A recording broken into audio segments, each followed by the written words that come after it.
اعوذ باللہ من الشیطان الرجیم بسم اللہ الرحمن الرحیم نزل عليك الكتاب بالحق مصدقا لما بين يديه وأنزل التوراة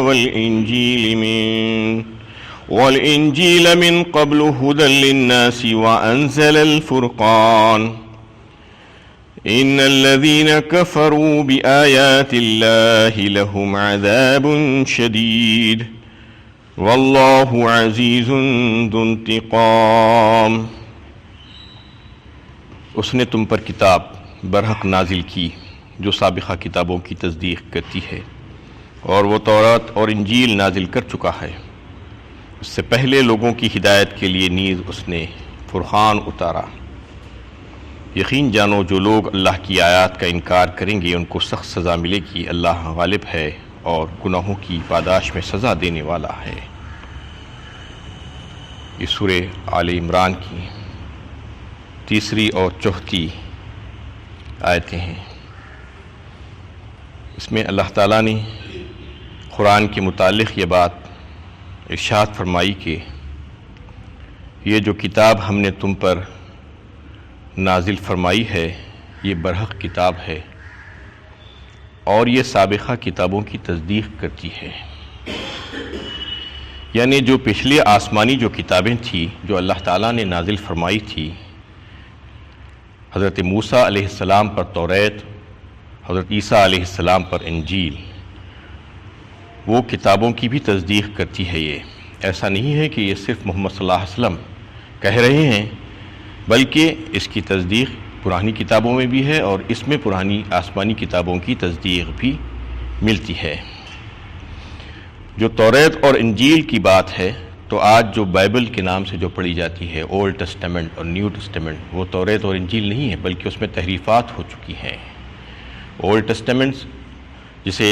توریت کہا جاتا ہے لیکن وہ توریت نہیں، اس کی اجزاء ہیں اس میں کچھ، اور بہت سی چیزیں انہوں نے اس میں خلط ملط کر کے اس میں لا کر ملا دیا ہے۔ اسی طریقے سے نیو ٹیسٹمنٹ جسے کہا جاتا ہے انجیل، اس میں بھی ایسا ہی انہوں نے کر دیا ہے۔ اس میں اللہ تعالیٰ اس قرآن کی صداقت میں یہ بات کہہ رہے ہیں کہ پچھلی کتابوں میں جب تمہارے پاس یہ موجود ہے تو پھر تمہیں اس میں کوئی شک و شبہ نہیں ہونا چاہیے، جبکہ تمہارے پاس خود وہ کتابیں موجود ہیں جس کو تم پڑھتے ہو۔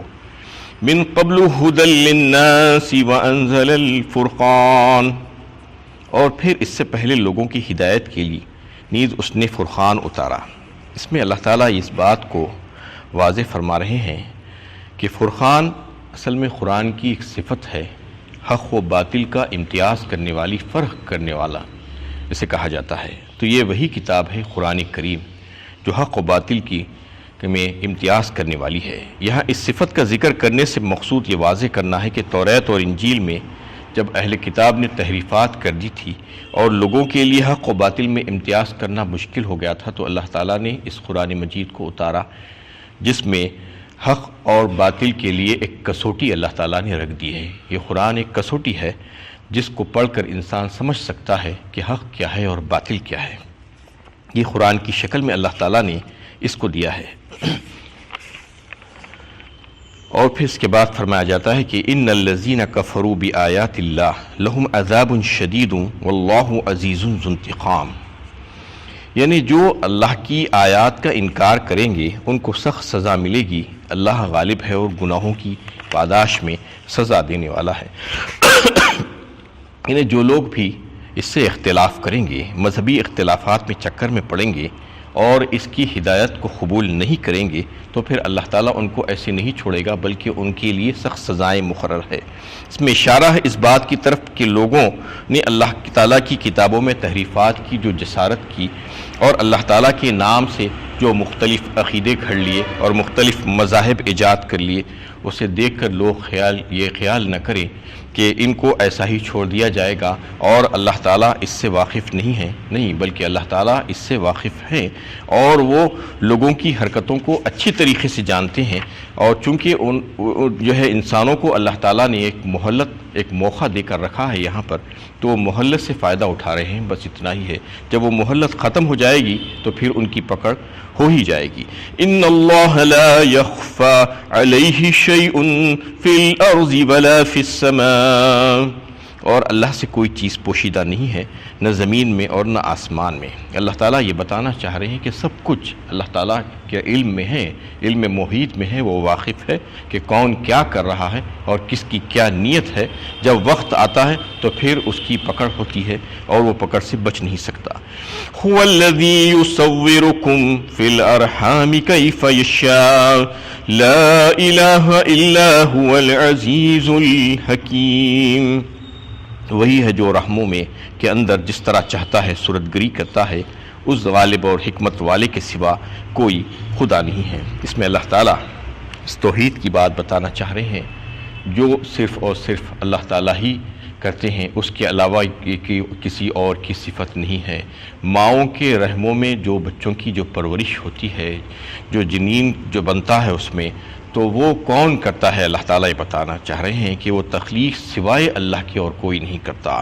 کوئی دیوی دیوتا، کوئی فقیر پیر، کوئی بزرگ، کوئی ولی اس بات پر قدرت ہی نہیں رکھتا کہ وہ ماؤں کے پیٹوں میں کیا پرورش پا رہا ہے اس کے بارے میں جان بھی سکیں، اس کو یعنی بڑا کرنا، پرورش کرنا، بنانا تو دور کی بات، وہ جانتے بھی نہیں ہیں۔ تو اس میں ان تمام جو ہے باطل عقائد کی اللہ تعالیٰ تردید فرماتے ہیں۔ جو انسان یہ سمجھتا ہے کہ فلاں کے پاس چلے جاؤ تو اولاد ہو جائے گی، فلاں کے پاس چلے جاؤ گے تو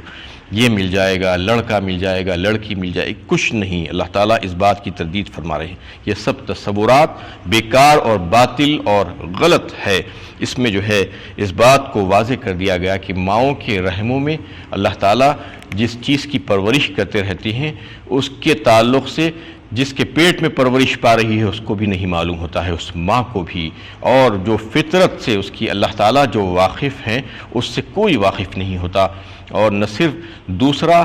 بلکہ انسان خود اپنی فطرت سے بھی واقف نہیں ہے۔ تو اللہ تعالیٰ ماؤں کے پیٹوں میں، رحموں میں جس طریقے سے بچے کی پرورش کرتے ہیں کہ اس کا رنگ و روپ ہونا، یعنی وہ خوبصورت ہوگا یا بدصورت ہوگا، وہ کامل الخلقت ہوگا یا ناقص الخلقت ہوگا، سعید ہوگا یا شقی ہوگا، اس طریقے سے مختلف چیزیں، مذکر ہوگا، مؤنث ہوگا، یہ سب چیزیں اللہ تعالیٰ ہی جانتے ہیں، کوئی اور نہیں جان سکتا اس کے بارے میں۔ اس کی عمر کیا ہوگی، اس کا رزق کیا ہوگا، یہ ساری باتیں وہیں پر طے کر دی جاتی ہیں۔ یہ احادیث سے بھی یہ ثابت ہے یہ بات۔ تو اللہ تعالیٰ اس میں یہ بتانا چاہ رہے ہیں کہ یہ ساری باتوں سے کی واقفیت اللہ تعالیٰ ہی کو ہے، اور جو حمل استقرار حمل قرار پاتا ہے اس کے بعد سے لے کر حمل مکمل ہونے تک کہ جو مختلف ادوار ہیں اس کے بارے میں اللہ تعالیٰ ہی واقف ہوتے ہیں، اور اس کی جو ضروریات ہوتی ہیں وہ تمام ضروریات وہ ہی پورا کرتے ہیں، کوئی اور پورا نہیں کرتا۔ 9 مہینے تک ماں کے پیٹ میں رکھ کر اللہ تعالیٰ اس کو پالتے اور پرورش کرتے ہیں، اس کی ہدایت کرتے ہیں۔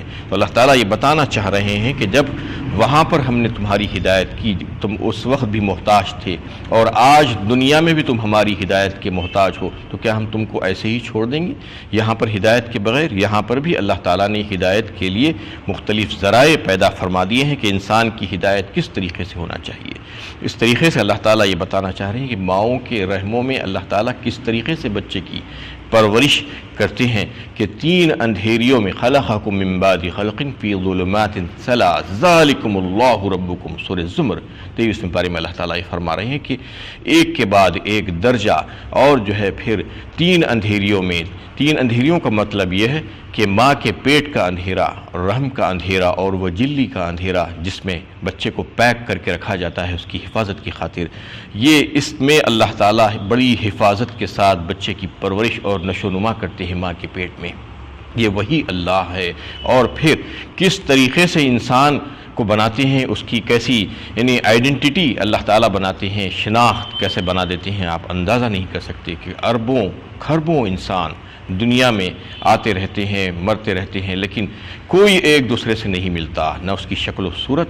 نہ اس کا جو ہے دیگر بہت سی چیزیں۔ آج تو جو ہے ٹیکنالوجی جو ہے ڈیولپ ہو گئی ہے، یہ بات واضح ہو چکی ہے کہ اس کے ہاتھوں کی لکیریں، فنگر پرنٹس، تھم امپریشن، اور حتیٰ کہ آنکھ میں جو ریٹینا ہے، جو اس کا امیج ہے، وہ بھی جو ہے ہر ایک کا الگ الگ اللہ تعالیٰ نے بنایا ہے۔ اس کو ایک آئیڈینٹیٹی کے طور پر آج استعمال کر رہے ہیں کہ ایک کا دوسرے سے نہیں ملتا۔ کھربوں انسان دنیا میں پیدا ہو چکے ہیں اور پیدا ہوتے جا رہے ہیں، تو یہ اللہ کی شان ہے۔ اللہ تعالیٰ اس میں بتانا چاہ رہے ہیں کہ ماؤں کے رحموں میں جو پلتا ہے، جو بنتا ہے، جس کی نشوونما ہوتی ہے، وہ کون کرتا ہے؟ سوائے اللہ کی ذات کی اور کوئی نہیں کر سکتا۔ وہی جانتا ہے کہ ماؤں کے پیٹوں میں کیا ہے اور کیسا ہونا ہے، اس کو کامل الخلقت ہونا ہے یا نہیں ہونا ہے۔ یہ تمام باتیں اللہ تعالیٰ طے فرماتے ہیں۔ لا الہ الا هو العزیز الحکیم، وہی ہے غالب اور حکمت والے، ان کے سارے فیصلے حکمتوں سے پر ہے، اور وہ غالب ہیں، وہ جو چاہیں کر سکتے ہیں، وہی خدا ہے۔ هو الذي أنزل عليك الكتاب منه آيات محكمات هن أم الكتاب وأخر متشابهات فأما الذين في قلوبهم زيغ فيتبعون ما تشابه منه ابتغاء الفتنة وابتغاء تأويله وما يعلم تأويله إلا الله والراسخون في العلم يقولون آمنا به كل من عند ربنا وما يذكر إلا أولو الألباب۔ وہی ہے جس نے تم پر کتاب نازل کی، جس میں محکم آیتیں ہیں، اور جو کتاب کی اصل بنیاد ہے، اور جو دوسری ایسی ہیں جو متشابہ ہے، تو جن کے دلوں میں کجی ہے وہ متشابہات کے پیچھے پڑتے ہیں تاکہ فتنہ برپا کریں اور ان کی اصل حقیقت معلوم کریں، حالانکہ ان کی اصل حقیقت اللہ کے سوا کوئی نہیں جانتا۔ اور جو لوگ علم میں راسخ ہیں وہ کہتے ہیں کہ ہم ان پر ایمان لائے، یہ سب ہمارے رب ہی کی طرف سے ہے، اور یاد دہانی تو عقل مند ہی حاصل کرتے ہیں۔ اس آیت میں ایک اہم بات کی طرف اللہ تعالیٰ اشارہ کر رہے ہیں کہ قرآن میں دو قسم کی آیتیں پائی جاتی ہیں۔ ایک وہ ہیں جسے محکمات کہا جاتا ہے، اور دوسری وہ ہیں جسے متشابہات کہا جاتا ہے۔ محکمات کسے کہا جاتا ہے؟ جو وہ پختہ ہو، واضح ہو، بالکل صاف ہو، جس کے معنی مطلب سمجھ میں آئے۔ کس کو سمجھ میں آئے؟ یہ ایک علمی بات ہے، یعنی جو عربی جانتا ہو اور عربی کے قواعد سے اچھی طریقے سے واقف ہو، تو اس کو جو بات سمجھ میں آ جائے آسانی کے ساتھ اور سہولت کے ساتھ، ساری باتیں واضح ہو جائے اس کے سامنے، اس کے معنی اور تفسیر، تو وہ محکمات کہلائیں گی۔ اور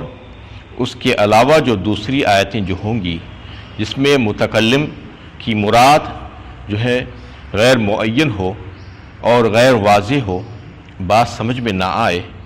تو وہ متشابہات ہوگی، وہ اس شخص کو سمجھ میں نہیں آئے گی جو عربی جانتا ہے، اس کی قواعد سے بھی واقف ہے۔ جو عربی ہی نہیں جانتا، جس کو کچھ بھی نہیں معلوم، وہ تو کچھ بھی نہیں جان سکتا، نہ محکمات جان سکتا ہے نہ متشابہات۔ یہ علم رکھنے والوں کے لیے علمی بات ہے یہ، اس لیے کہ یہ جو آیات کا جو تذکرہ اللہ تعالیٰ کر رہے ہیں، اس میں لوگ مختلف انداز اپناتے ہیں، طرز عمل اپناتے ہیں۔ اس میں اللہ تعالیٰ یہ بتانا چاہ رہے ہیں کہ محکمات ہی اصل آیات ہیں۔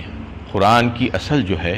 ام الکتاب فرمایا اس کو، یعنی اصل جڑ اور بنیاد جو ہے وہ محکمات ہے۔ ہن ام الکتاب فرمایا، اصل مطلب یہ ہے کہ اصل چیز جو ہے محکمات ہیں، قرآن کی جو آیاتیں ہیں جو بالکل واضح ہیں، یعنی ام الکتاب ہے، وہ کتاب کی اصل بنیاد ہے اور مرجع ہے۔ لہٰذا قرآن کے کسی آیت کا ایسا مطلب لینا صحیح نہ ہوگا جو محکمات کے خلاف ہو، بلکہ جہاں بھی مفہوم کی تعین میں اشتباہ پیش آ جائے وہاں محکمات ہی کی طرف رجوع کرنا چاہیے۔ یعنی جو متشابہات ہے، متشابہ کسے کہتے ہیں؟ ملی جلی، ملتی جلتی آیتیں۔ متشابہات سے مراد وہ آیات ہیں جن میں حقائق کو پیش کرنے کے لیے تشبیہ کا انداز اختیار کیا جائے، وہ حقائق جو انسان کے مشاہدات سے اور محسوسات سے دور ہوتے ہیں۔ یعنی وہ مثال کے طور پر اللہ کا عرش پر مستوی ہونا، عالم بالا کی حقائق، اعمال کا تولا جانا، جنت کی نعمتیں، دوزخ کی سزائیں، اور اس طریقے سے آخرت کے بارے میں جو احوال جو پیش کیے جاتے ہیں وہ ایسے ہیں کہ انسان کے محسوسات سے دور ہے، وہ محسوس کر کے اس کو نہیں سمجھ سکتا۔ یہ ساری کی ساری اس قسم کی جو بھی آیتیں ہوتی ہیں وہ متشابہات کہلائی جاتی ہیں۔ اور ایسے ہی عیسیٰ علیہ السلام کے تعلق سے یہ ہے، چونکہ اس میں نصارہ کی تعلق سے بات آئی ہے صورت میں، عیسیٰ علیہ السلام کے تعلق سے اللہ تعالیٰ نے مختلف مقامات پر مختلف باتیں کہی ہیں، کہیں پر کلمۃ اللہ کہا، کہیں پر روح منہ کہا۔ تو اس کو لے کر جو عیسائی حضرات ہیں وہ انہیں غیر ضروری لوگوں کو مغالطے میں ڈالتے ہیں اور اس کا ایک مطلب لوگوں کے سامنے پیش کر دیتے ہیں، حالانکہ اس کو اگر محکمات کی طرف رجوع کیا جائے تو بات صحیح معلوم ہو جا سکتی ہے۔ ان ہوا الا عبد انعمنا علیہ فرمایا ایک مقام پر اللہ تعالیٰ نے، یعنی یہ نہیں کہ سوائے اس کے کہ ہم نے اپنے وہ بندے پر انعام فرمایا، عیسیٰ علیہ السلام کا تذکرہ، اور پھر دوسرے مقامات پر یہ بتایا کہ ان مثل عیسیٰ کا مثل آدم کہا فرمایا، یعنی آدم ہی کی طرح ہے عیسیٰ کی مثال فرمایا۔ تو اس طریقے سے جو محکمات ہوتے ہیں اس کی طرف رجوع کرنا پڑتا ہے متشابہ آیاتوں کو۔ متشابہ آیات کا جو ہے غلط سلط اگر مطلب نکالیں گے اپنی مرضی سے تو پھر وہ اللہ کی مراد کے خلاف ہو جائے گا، کیونکہ اس کا معنی اور مطلب واضح نہیں ہوتا ہے، مبہم ہوتا ہے، تو اس کو غیر غلط طریقوں سے لوگ اس کو لے کر جو ہے ایک کا ایک پیش کر دیتے ہیں۔ انی عبداللہ آتانی الکتاب وجعلنی نبیا وجعلنی مبارکہ فرمایا عیسیٰ علیہ السلام کا قول ایک اور مقام پر اللہ تعالیٰ نے سورہ مریم میں، تو اس میں بھی جو ہے اس بات کو واضح کر دیا گیا کہ عیسیٰ علیہ السلام کی زبانی یہ کہہ کر بتا دیا گیا کہ میں اللہ کا بندہ ہوں، انی عبداللہ آتانی الکتاب، مجھے کتاب دی گئی ہے اور مجھے نبی بنایا گیا ہے، مجھ کو برکت دی گئی ہے۔ تو یہ ساری باتیں اس بات کو واضح کرتی ہیں جو وہ متشابہہ آیات کو لے کر لوگوں کے سامنے غلط عقائد پیش کر کے اس کے تعلق سے عیسیٰ علیہ السلام کی الوہیت کو ثابت کرنے کی کوشش کرتے ہیں کہ وہ کلمہ کن جو اللہ تعالیٰ نے فرمایا تھا کہ ان کو ہم نے کلمہ کن سے پیدا فرمایا، اللہ کے حکم سے ہو جا، تو اس کو وہ لوگ غلط انداز میں پیش کر دیتے ہیں۔ تو اس میں یہ بتانا مقصود ہے کہ اس قرآن کو اللہ تعالیٰ نے جو بھیجا ہے اس کو سمجھنے کے لیے معلم کی ضرورت پڑتی ہے۔ کوئی اگر یہ سمجھے کہ مجھے معلم کی ضرورت نہیں ہے، میں ایسے ہی پڑھ لوں گا، تو یہ متشابہہ آیات جو ہوتی ہے وہ انسان کو گمراہ کر دے سکتی ہے۔ اس لیے چاہیے کہ ایک اچھے جاننے والے اور انہیں تقوی پرہیزگاری رکھنے والے باعمل انسان جو علم رکھتا ہے صحیح طور پر اور عمل کرنے والا انسان ہو تو اس کے ساتھ بیٹھ کر قرآن کو سیکھنا چاہیے اور سمجھنا چاہیے، ورنہ جو ہے جو ایسے ہی سمجھ لینے کی کوشش کرے گا، جیسا کہ آج کل جو انٹرنیٹ کا دور آ گیا ہے کہ انٹرنیٹ پر بیٹھ کر کوئی بھی ویب سائٹ کھولتے ہیں اور اس کو پڑھنا شروع کر لیتے ہیں، اس میں کئی ایک یہودیوں کی جو دشمنان اسلام ہیں انہوں نے وہ ویب سائٹس بنا کر رکھی ہیں لوگوں کو گمراہ کرنے کی خاطر۔ اس میں یہ بتانا مقصود ہے کہ جو متشابہہ آیات ہوتی ہیں اس کے پیچھے کون لوگ پڑھتے ہیں، اس کے پیچھے اللہ تعالیٰ یہ فرما رہے ہیں فَأَمَّا الَّذِينَ فِي قُلُوبِهِمْ زَيْغٌ فَيَتَّبِعُونَ مَا تَشَابَهَ مِنْهُ ابْتِغَاءَ الْفِتْنَةِ وَابْتِغَاءَ تَأْوِيلِهِ، جس کے دل میں کجی ہے، جس کے دل میں ٹیڑھا پن ہے، جو فتنہ پرور ہے، جو فتنہ پھیلانا چاہتے ہیں، وہی لوگ اس کے پیچھے پڑتے ہیں۔ آنکھیں بند کر لیتے ہیں محکمات کے تعلق سے، جبکہ محکمات واضح ہے، سامنے ہے، صاف ہے، اس کو چھوڑ کر اس کے پیچھے پڑتے ہیں اور لوگوں کو مغالطے میں ڈالتے ہیں اور اپنے من مانی تعویلات پیش کرتے ہیں اور اس کے تعلق سے اپنی پسند، اپنی مرضی، اپنی خواہش کے مطابق آیتوں کو ڈھال کر اس کا مطلب پیش کر دیتے ہیں لوگوں کے سامنے۔ ایسے لوگوں سے دور بھاگنے کے لیے فرمایا گیا۔ ایک حدیث میں حضرت عائشہ رضی اللہ تعالیٰ عنہ فرماتی ہیں، اس حدیث کو روایت کرتی ہیں، فرمایا رسول اللہ صلی اللہ علیہ وسلم نے کہ ایسے لوگوں کے لیے سخت وعید ہے جو متشابہہ آیتوں کے پیچھے پڑتے ہیں، اس کی تحقیق اور تفتیش میں پڑھ کر جو ہے لوگوں کو اس کا غلط مطلب بتانے کی کوشش کرتے ہیں۔ ان سے دور ہو جاؤ، تم اس کے قریب مت جاؤ۔ سخت وعیدیں آئی ہیں ان کی قرآن اور حدیث میں ان کے متعلق۔ اس کے بعد جو ہے اللہ تعالیٰ یہ فرما رہے ہیں کہ یہ تو وہ لوگ ہیں جو متشابہہ آیاتوں کے پیچھے پڑتے ہیں، اس کے علاوہ جو لوگ ہوتے ہیں وَمَا يَعْلَمُ تَأْوِيلَهُ إِلَّا اللَّهُ وَالرَّاسِخُونَ فِي الْعِلْمِ يَقُولُونَ آمَنَّا بِهِ، جو دیگر لوگ جو ہوتے ہیں وہ یہ سمجھتے ہیں کہ یہ آیتیں بھی اللہ ہی کی طرف سے ہے اور اس کی مراد سوائے اللہ تعالیٰ کی اور کوئی نہیں جان سکتا، اور اس پر وہ ایمان رکھتے ہیں کہ دونوں قسم کی آیتیں اللہ ہی کی طرف سے ہیں، اس کا سرچشمہ ہدایت ایک ہی ہے، اس لہٰذا ہم اس پر ایمان لاتے ہیں۔ کسی مصلحت اور حکمت کی بنا پر اللہ تعالیٰ نے وہ آیتوں کے صحیح معنی اور مطلب ہم پر واضح نہیں کیے ہیں، اور اللہ تعالیٰ جس کے لیے چاہتے ہیں اپنے احسان اور فضل سے اس کا معنی اور مطلب جس قدر چاہتے ہیں لوگوں کو بتا دیتے ہیں، متشابہات کی بھی، جو صحیح طریقے سے اس کو محکمات کی طرف رجوع کر کے اس سے معنی معلوم کرنے کی کوشش کرتے ہیں۔ لہٰذا وہ ایمان رکھتے ہیں ان تمام آیتوں پر اور یہ سمجھتے ہیں کہ یہ ہماری کم فہمی ہے اور ہماری کم علمی کی وجہ سے ہم کو یہ بات نہیں معلوم ہو رہی ہے اور ہم اس کی مراد کو نہیں پہنچ رہے ہیں، لہٰذا اس کو جو ہے وہ اللہ تعالیٰ کے حوالے کر دیتے ہیں ایسی آیتوں کو، اور یہ سمجھ لیتے ہیں کہ ابھی ہم کو یہ بات سمجھ میں نہیں آ رہی ہے۔ اور وہ لوگ جو علم والے جو لوگ ہیں، راسخون فی العلم، وہ ایسا کہتے ہیں کہ کون لوگ ہوتے ہیں؟ وہ جو اہل سنت الجماعت کے لوگ، اور وہ لوگ اس بات کا عقیدہ رکھتے ہیں، اس بات کو مانتے ہیں کہ قرآن کی تفسیر اور قرآن کی جو تشریحات ہیں وہ صحیح وہی ہیں جو صحابہ کرام سے منقول ہیں اور جو سلف الصالحین سے منقول ہیں، جس پر اجماع امت ہے، اس بات کو تسلیم کرتے ہیں، اور قرآنی تعلیمات کو جو ہے جو اس بات کو ثابت کرتے ہیں، اور اس کا محور اور مرکز یہی محکمات ہیں، اس بات کو مانتے ہیں۔ وہ لوگ یہ بات کو مانتے ہوئے اپنی کم فہمی کو جو ہے اللہ تعالیٰ کی طرف رجوع کرتے ہوئے اللہ تعالیٰ سے معافی مانگتے ہیں، اپنے علم اور عمل پر کبھی بھی ان کو غرہ نہیں ہوتا، ناز نہیں ہوتا، بلکہ اللہ تعالیٰ سے ہمیشہ فضل مانگتے ہیں اور اللہ تعالیٰ سے اس بات کے لیے دعائیں مانگتے ہیں کہ ہم کو اس کا مطلب آپ سمجھا دیجئے۔ یہ ان کا جو ہے طرز عمل ہوتا ہے۔ اللہ تعالیٰ اس میں بتا رہے ہیں کل من عند ربنا، اور یہ کہتی ہیں کہ یہ سب کے سب اللہ ہی کی طرف سے ہے۔ اور آپ دیکھتے ہیں کہ دنیا میں جو لوگ محکمات کو صحیح سمجھ کر اس کو جو ہے سمجھ کر حق حاصل کرنے کی کوشش کرتے ہیں، حق کو جاننے کی کوشش کرتے ہیں، اللہ تعالیٰ ان کو حق کا راستہ دکھا دیتے ہیں، اور جو ایسا نہیں کرتے متشابہات کے پیچھے پڑے رہتے ہیں، اور ایسے بہت سے لوگ آج دنیا میں آپ کو نظر آ جائیں گے جو متشابہات کے پیچھے پڑے رہتے ہیں، اس کو نیا نیا رنگ دینے کی کوشش کرتے ہیں، اور پہلے سے ان کے دل میں کچھ بات ہوتی ہے اس کو آیتوں کو تلاش کر کر وہاں پر فٹ کرنے کی کوشش کرتے ہیں۔ یہ ایسے لوگ ہوتے ہیں جو انہیں گمراہ ہو جاتے ہیں، جو آیتوں کا مطلب ایک کا ایک بتانے کی کوشش کرتے ہیں۔ ایسے کئی ایک چیزیں آپ کے سامنے آ سکتی ہیں، جیسا کہ آج کل سالگرہوں کا معاملہ ہے، عرسوں کا معاملہ آپ لے لیجئے جو کرتے ہیں، اور جو وہم پرستیاں ہیں اس میں کسی کو مبارک کہہ دیا، کسی کو منحوس کہہ دیا، کسی دن کو، کسی مہینے کو، کسی چیز کو اس کے بارے میں،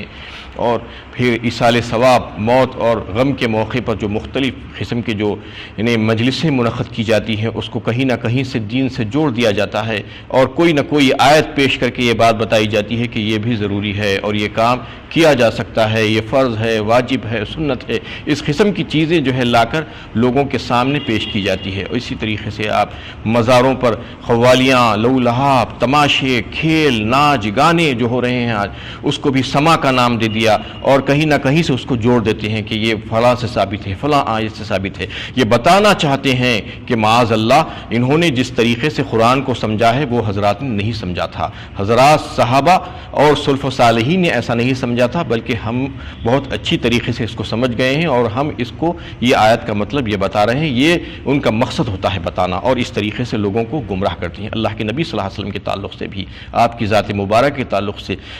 فضول میں بحثیں کرتے رہتے ہیں کہ وہ بشر تھے یا نور تھے، آپ کو جو ہے علم غیب تھا یا نہیں تھا۔ یہ باتیں اور یہ بحثیں کرنے سے کوئی فائدہ ہونے والا نہیں ہے۔ ایسی جہاں پر آیتیں آئیں گی متشابہ آیتیں، اس کو رجوع کرنا پڑے گا محکمات کی طرف، تو آپ کو پتہ چل جائے گا، اور اگر نہیں کر سکتے ہیں تو اس کا غلط مطلب بیان کر کے لوگوں کو گمراہ نہیں کرنا ہے۔ ایسے لوگوں سے دور رہنے کے لیے اللہ تعالیٰ نے کہا ہے کہ ایسے بہت سے لوگ آج دنیا میں بھی آپ کو مل سکتے ہیں۔ وما یذکر الا اولو الالباب، اور فرما دیا گیا کہ یاد دہانی اور سمجھ اور نصیحت تو انہی کو ملتی ہے جو عقل مند ہے اور جو سمجھنا چاہتے ہیں۔ وآخر دعوانا ان الحمد للہ رب العالمین۔